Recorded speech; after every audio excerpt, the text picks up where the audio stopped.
Ajá. Dele. No, que en el texto de Kant se menciona eso del conocimiento a priori. El conocimiento a priori significa que hay cosas que ya están preestablecidas y sobre las cuales nosotros trabajamos. Pero más que todo se refiere a las cuestiones como la matemática, o sea, 4 más 3 es 7. Y eso no lo vamos a cambiar nunca, porque eso ya está allí determinado. También tenemos la cuestión de los triángulos y hay cuestiones básicas que son a priori. Lo que no podemos cometer el error de venir y querer pensar que todo conocimiento que tenemos es a priori, porque no es así. O sea, el conocimiento a priori es aquel que es así porque su naturaleza misma, por ejemplo, la naturaleza de las matemáticas son así, o sea, 2 más 2 es 4 y eso no puede cambiar nunca más. Claro. Pero hay personas, por ejemplo, que le van a salir con la respuesta de no, yo leo la Biblia, por ejemplo. Ajá. Que es una manera de querer entender e interpretar la realidad desde aquello que ya me es familiar. Entonces, cuando a mí se me presenta una idea, no soy capaz de lograr integrar ese nuevo conocimiento a mi acervo porque yo estoy regresando al conocimiento a priori que tengo y ese conocimiento a priori que yo tengo es la base ya de mi conocimiento. Entonces, no me aparece nada nuevo, sino que yo siempre me estoy basando en lo que yo ya sé, en el conjunto de cosas que ya tengo en la mente y no soy capaz de dar una nueva interpretación de los hechos. Ok. Pero entonces, licenciado, cabría entonces acá en la cuestión de cuando se refiere al juicio y a las clases del juicio, porque por ejemplo Kant, cuando habla del conocimiento o de los caracteres, ¿verdad? O propiedades del conocimiento científico, él pone, ¿verdad? O dice, ¿verdad? Que toda ciencia es un conjunto de juicios, ¿verdad? O proposiciones, dice. Entonces, y menciona también el conocimiento científico. Pero si este tipo de conocimiento o juicios son proposiciones, ¿cómo podríamos considerarlo entonces realidad o verdad, por así decirlo? ¿Me entiendes? Sí, lo entiendo perfectamente. Por esa razón es que la ciencia tiene que ir caminando. Pero es el momento que quiere estar escribiendo. Pero si lo vamos a traer a la realidad actual, la ciencia va dándose cuenta cada día que muchas cosas que tenía como verdaderas no lo son. Y se encuentra ante nuevos conocimientos. O sea, el conocimiento de Kant lo que nos lleva es como a abrirnos, porque él venía de un mundo cerrado. Sí.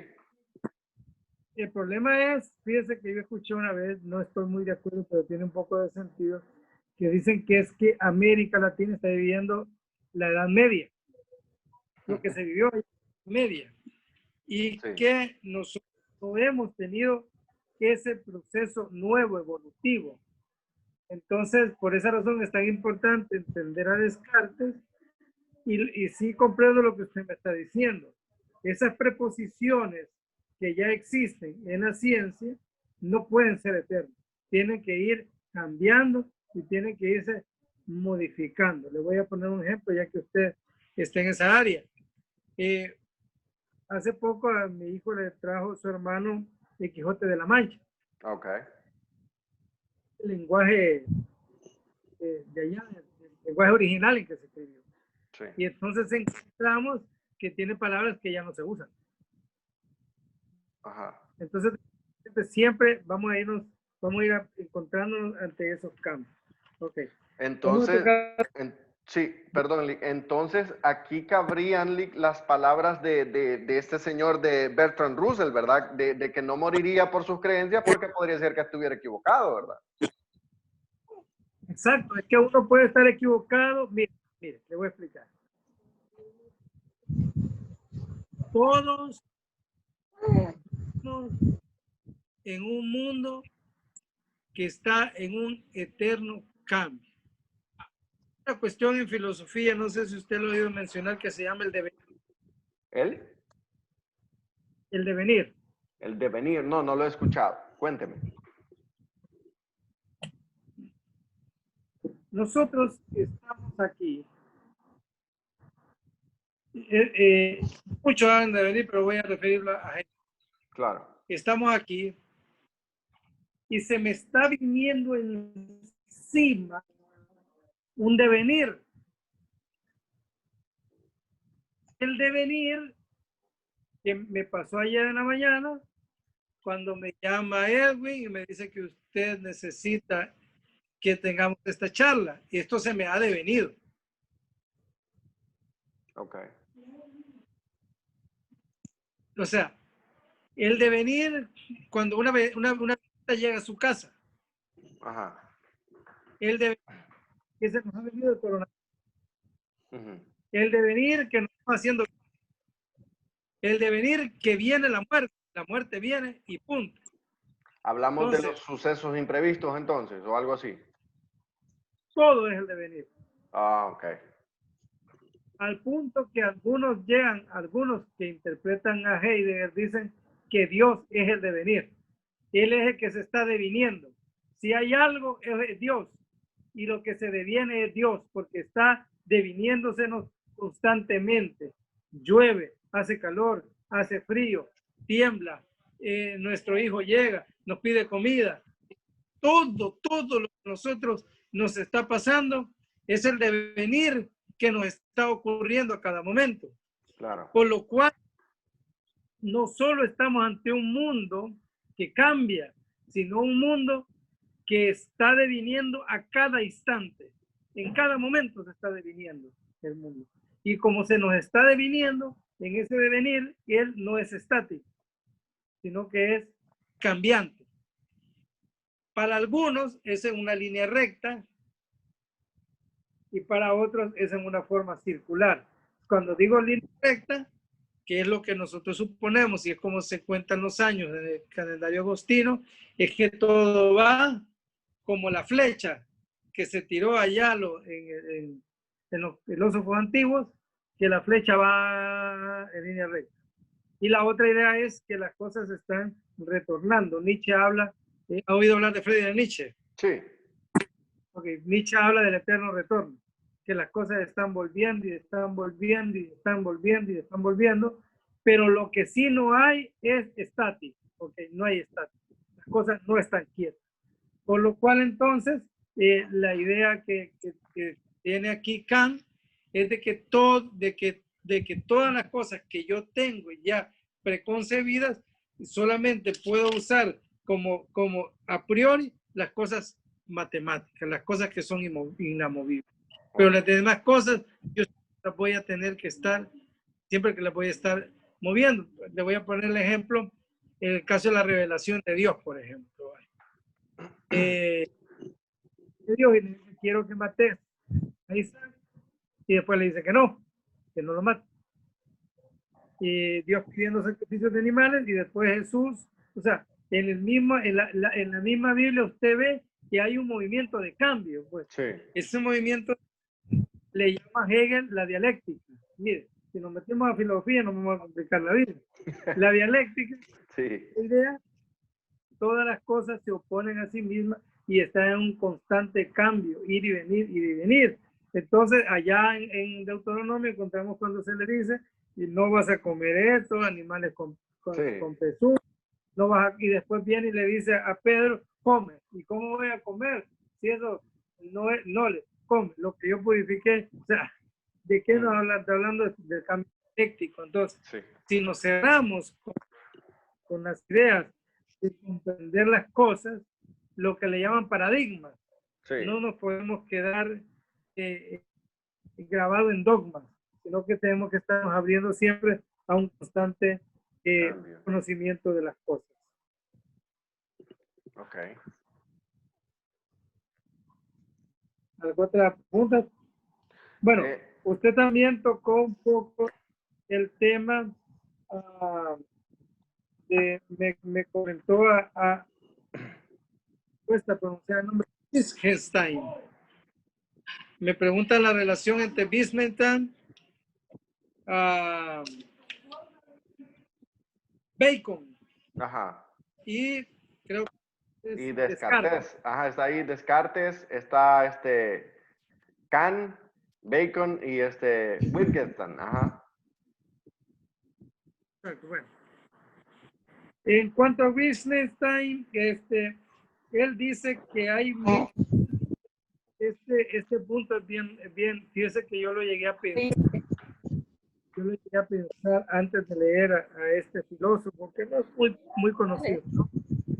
De que todo lo que el ser humano piensa es porque existe. No, no dices el eruto.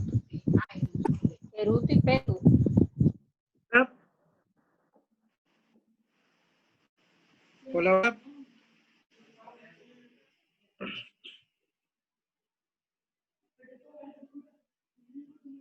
Hola, hola, le escucho, le Hola. escucho. Perdón, le escucho. Todo lo que el ser humano piensa es porque existe. Entonces existe Dios. Pero estamos hablando de un filósofo del 17, ¿verdad? Ajá. Entonces él Ajá. establece, esto se opone a las ideas de Kant. Ok. Porque lo que el ser humano piensa, por eso es que le dicen que proponga las diferencias, ¿verdad? Claro. Porque no, ahora, yo sé que yo he llegado a pensar que tiene lógica, Ajá. porque ¿cómo puedo pensar algo que no existe? Si lo Ajá. pienso es porque existe, pero eso va en contra de las ideas de Kant, Sí. porque Kant dice, o sea, son cosas que las puedo imaginar, pero que no las puedo percibir, no entran en el mundo de la razón. Entonces, dice de que la figura de la lógica de los hechos tiene un libro que se llama Factum Logicus Philosophicus. Y entonces, esa es la idea de él. En cuanto a Francis Bacon, imagine que es de 1662. Bueno, espere. Que acabamos de ver, Wittgenstein, es totalmente del pensamiento, de aquello que decíamos que el ser humano tiene algo que ya metido que logra entender la realidad, y por eso él dice que todo lo que el hombre piensa es porque existe. Okay. Francis Bacon viene con un punto más interesante y él dice no.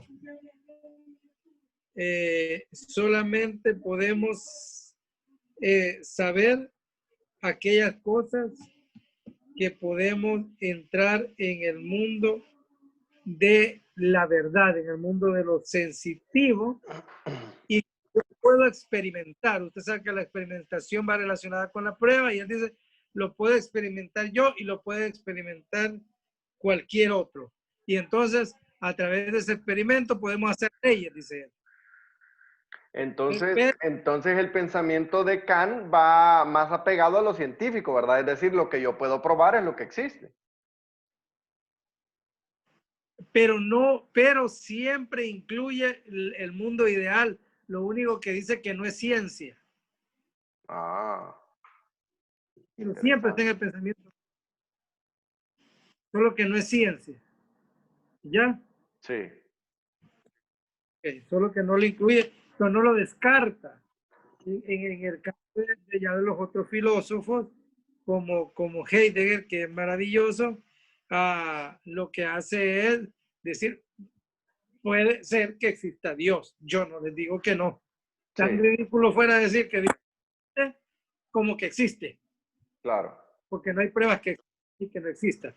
El otro lío de Nietzsche es que Nietzsche mata a Dios. Esta historia de Nietzsche que está en Así habló Zaratustra, que llega al centro del pueblo, Nietzsche, Zaratustra, perdón, y empieza a preguntar que dónde está Dios. ¿Dónde está Dios? ¿Dónde está Dios? Y le pregunta a todos que dónde está Dios. Entonces, nadie sabe dónde está Dios. Hasta que llega el momento que Nietzsche ve la iglesia que está enfrente del parque y dice, ya sé dónde está Dios, dice Zaratustra, perdón, Sí. que es el personaje de Nietzsche. En realidad, mismo Nietzsche. Y ya sé dónde está Dios, Dios está allí, Dios está muerto. Nosotros lo hemos matado y la iglesia es su tumba y ahí lo hemos enterrado. Sí. Entonces, pero hay un lío con esto. Nietzsche no puede ser considerado un materialista. Le hago la pregunta, ¿y los dioses mueren? Se supone de que no, porque son eternos, ¿no? Son inmortales. Y si acaso mueren, resucitan a los 3 días, no problema. Exacto. Claro. O sea, Nietzsche no es tan peligroso como la gente piensa. La gente se equivoca. Hay una parte más allá del bien y el mal donde Nietzsche dice, a los que amamos a Dios como lo amó Jesús, no ocupamos leyes. Acuérdense que las leyes son para limitar. Al ser humano le encanta limitar. Sí. Al ser humano le fascina mi esposa, mi carro, mi computadora, todo. Al ser humano le encantan las limitaciones.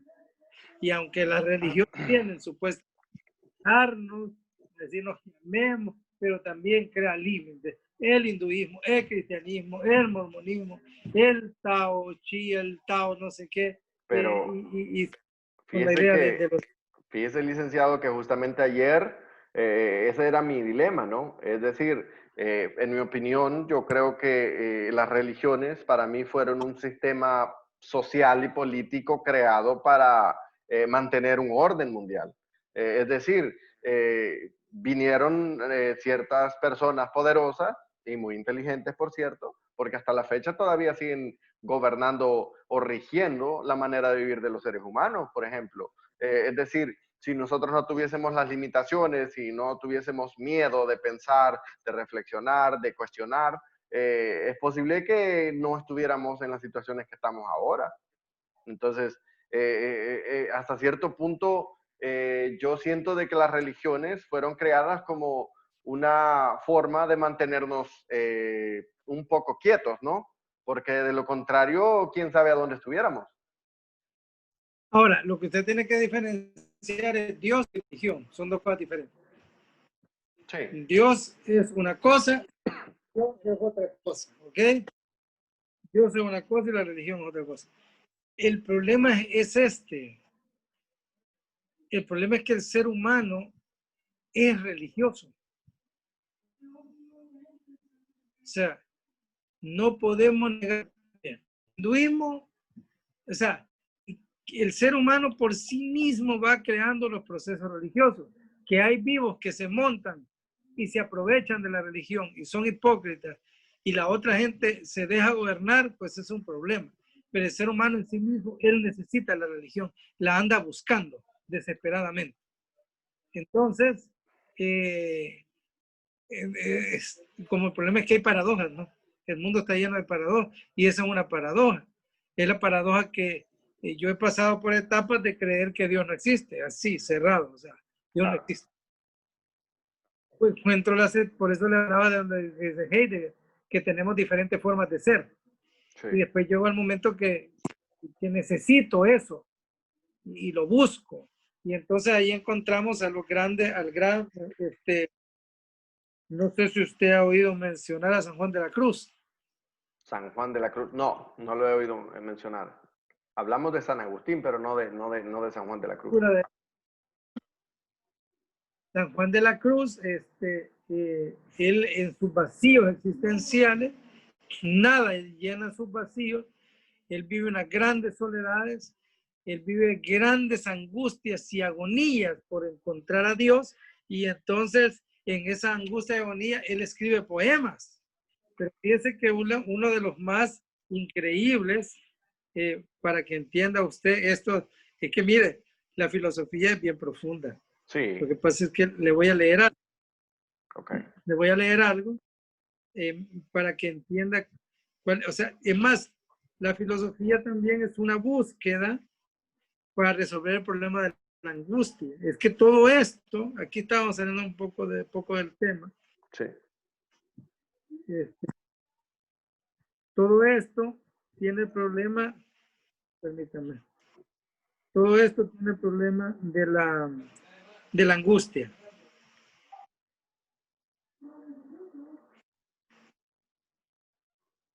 Fíjese que, mire qué interesante es, ojalá que sea escrito esto. Vamos a ver si entro aquí. Bien, oiga esto. Okay. Esta es la promesa de Jesús. Vivo sin vivir en mí, y tan alta vida espero que muero porque no muero. Vivo ya fuera de mí, después que muero de amor, porque vivo en el Señor, que me quiso para sí.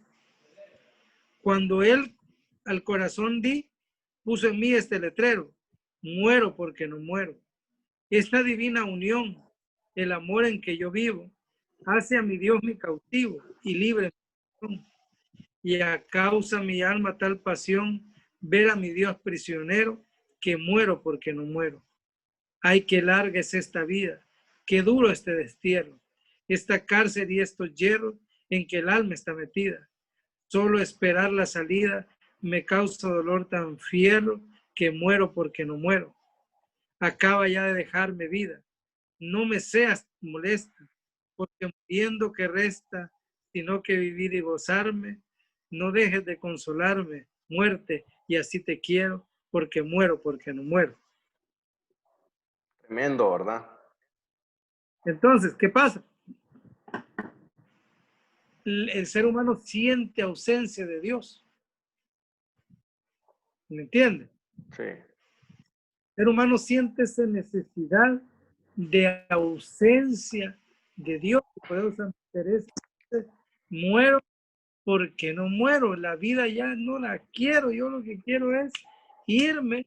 Y cuando dice de ella, hay momentos, dice, que yo logro salir del cuerpo cuando esté en oración, no sé, cuestiones, y tienes encuentro con ese ser. Entonces, Sí. el ser humano vive, y por eso es que el ser humano necesita poner orden. Y lo que Santa Teresa está poniendo con la muerte es un límite para lograr el escape y poder encontrar la otra vida, ¿no? Sí. Bueno, pregunta aquí que qué papel tienen los sentidos. Ya dijimos de que los sentidos tienen un papel importante, pero que al mismo tiempo nos engañan, ¿cierto? Cierto. Nos engañan crudamente. Pues la doctrina del conocimiento, digamos, podríamos basarla en entender al final el punto que usted dijo perfectamente, que al final cada uno intenta de su propia, porque dice hay un filósofo bien inteligente argentino que dice de que ¿quién dice que es cordura? ¿Y qué pasa con el que esté drogado? ¿Cómo interpreta la realidad el que esté drogado? Exactamente. ¿Cómo interpreta la realidad el pobre? ¿Cómo interpreta la realidad el ciego? ¿Cómo interpreta la realidad cada uno? Entonces, dice él, o sea, ¿cómo puedo yo hablar de interpretar la realidad? Entonces, aquí viene un punto clave. Es que es bien inspirador para mí hablar de filosofía, le voy a saber decir. Sí, así veo. Hay un punto bien clave en Kant. Tal vez esto no lo he mencionado el licenciado, tal vez sí. Kant invita a renunciar al absoluto. Cuando Kant invita a renunciar al absoluto, lo que Kant quiere decir es que todo es finito. Entonces, mi mundo es mi mundo. Yo interpreto el mundo a través de mi mundo y un día me voy a morir. Claro. Entonces, no hay una absoluto de todo, sino que todo está dentro de mi relación con la finitud de las cosas. Hegel, lo ha oído mencionar Martin Hegel. Él dice, sí lo ha oído mencionar, le pregunto. Sí, sí, sí. Hegel dice que hay un absoluto, y una idea del sujeto absoluto, pero luego viene nuevamente este filósofo Heidegger, que ya le mencioné, que dice que el absoluto en sí mismo no puede existir el absoluto. Entonces vamos a tener la facultad del entendimiento. Y hay otra cosa bien interesante Sí. que se me había ido. Dice Juan que hay un problema con esta idea del conocerse a sí mismo. Porque se acuerda usted que cuando conocemos, subjetivizamos las cosas. Exactamente. La cosa, pero Sí. si yo lo observo, es objeto. Cuando yo me analizo a mí mismo, me subjetivizo. Entonces no es bueno hacer eso. O sea, aquello que dicen, no se te ipsum, conócete a ti mismo, es un problema. Porque cuando yo vengo y digo que me conozco, entonces, no, yo no, como estas personas que dicen, no, es que yo así soy, es que Sí. yo así soy, esa cree que se conoce y al final se está haciendo un daño, porque lo que está queriendo es nada más como estatizar el ser. Entonces, el ser está en un continuo movimiento. Entonces, el sujeto, pues, hay fuerzas que nos están constituyendo. O sea, no somos como algunos quieren decir de que nosotros tenemos dominio de mi vida y pues mucho respeto porque así se gana la vida, pero estos que andan dando clases de autoayuda Sí. y pues eso es totalmente falso. Entonces el ser humano debería de ser un ser, bien interesante esta idea, está aquí en las anotaciones que dice de Heidegger, perdón, de Kant, de que debería de tener todo en la punta de la lengua y no decirlo. Porque cuando decimos las cosas las arruinamos.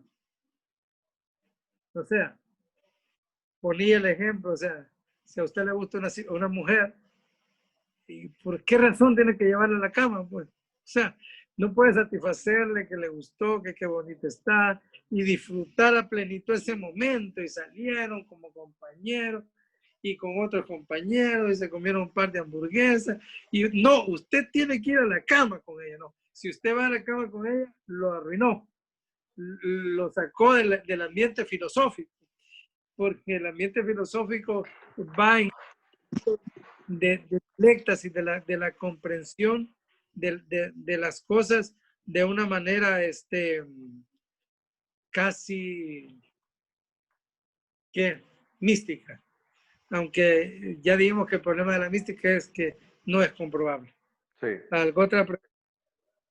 ¿Hola? ¿Alguna otra pregunta? Yo digo de que estamos bien con la información ahorita recopilada. Ya, yo creo que estamos bien. La compañera está por ahí. No sé si ella quiere intervenir en este momento. Vamos a ver. Hola, hola.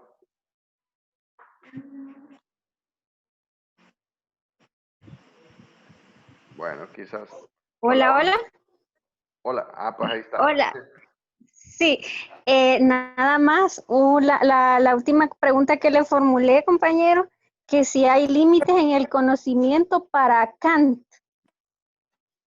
Ah, sí, claro que hay límites. Es que eso fue lo que tocábamos al principio. Por ejemplo, con lo de los sentidos, por ejemplo.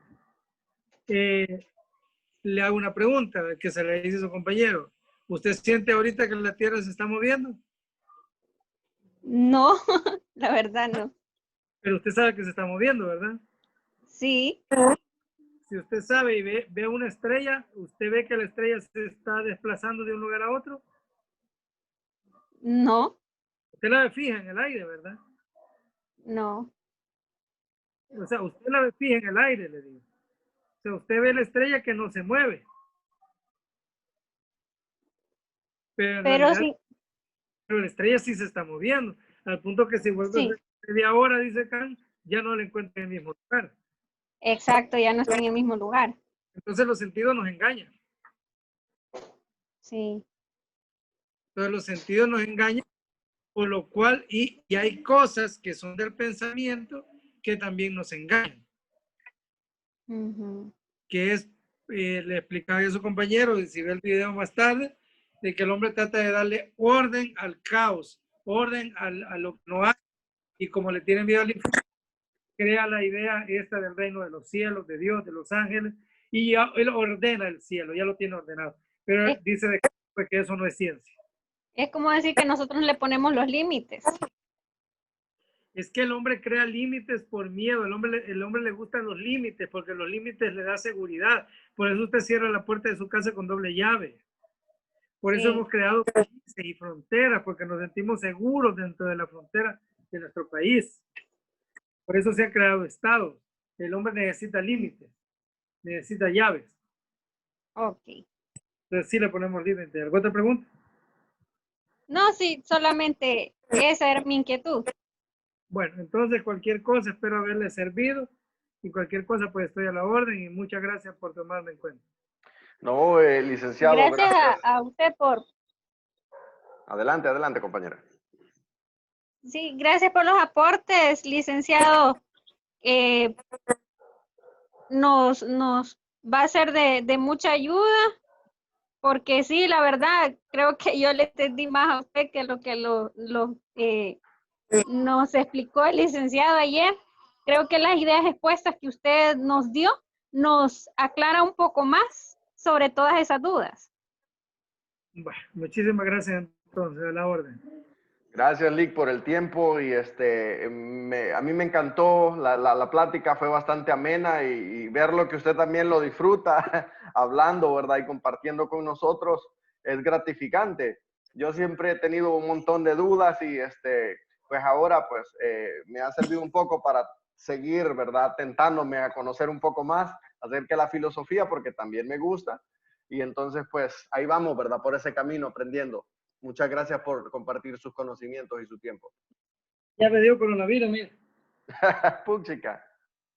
Bueno, cualquier cosa entonces, cuando quieran nos reunimos para tomar un café con el licenciado y hablamos de filosofía. Sí, hombre, apuntemos eso. Bueno, gracias, buenas noches. La orden.